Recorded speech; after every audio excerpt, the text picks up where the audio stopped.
في شارع من شوارع العجوزة هنا عاش ملك الترسو ووحش الشاشة فريد شوقي، ودي الفيلا بتاعته.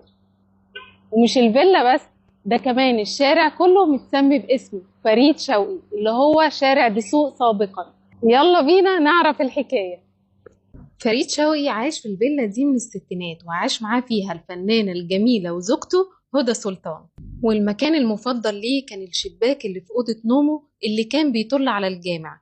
كان مميز قوي عنده، وكان على طول قاعد فيه. وكان جنب سريره دايما كاسيت جواه شريط فاضي، علشان ساعات لما بيقلق بيجيله فكرة لعمل فني أو مشهد يبقى عايز يسجلها قبل ما ينساها. أصل فريد شوقي ما كانش ممثل وبس، ده كاتب ومنتج كمان، كتب أكتر من 400 فيلم. ومش بس في مصر، ده كمان أنتج في تركيا بعض الأفلام، لدرجة إن المخرجين دايما كانوا بينادوله بفريد بيه شوقي احتراما ليه. فريد شوقي كان معروف عنه أدوار الشر، وإن هو فعلا وحش الشاشة من كتر ما بيطلع يضرب في الأفلام، وإن هو كان قوي جدا.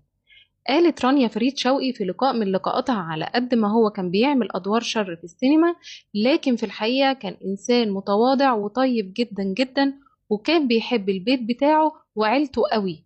وفي فيلم فقيد الرحمة كان طالع بدور حنوتي، وكان المفروض إن ليه مشهد وهو نازل القبر، فقال للمخرج ابن القبر ديكور، لأني مش هنزل القبر غير مرة واحدة بس. وكان قصده هنا إنه لما يموت فعلا. وفي مرة التلفزيون أذاع خبر وفاة فريد شوقي بالغلط، وفي لقاء من لقاءاته لما سألوه إحساسك إيه لما سمعت الخبر، قال بضحكة كده دي بروفا على وفاتي. وبنته الفنانة رانيا فريد شوقي قالت إن ربنا كان بيوريه على حياة عينه حب الناس ليه. آخر أعمال فريد شوقي كان الراجل الشرس سنة 1996، وتوفى سنة 1998.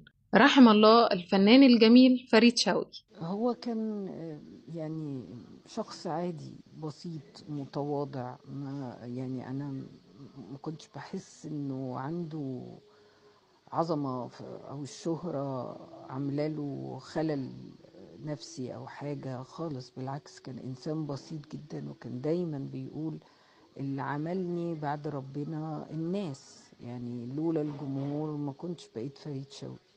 وبس كده، دي كانت حكايتنا النهاردة في شارع وهنا عاش فريد شوقي. يا رب يكون عجبكم الفيديو. لو عجبك الفيديو ما تنساش تعمل لايك وفولو وشير، واستنوني في الفيديو الجاي. أنا ياسمين الجلاد.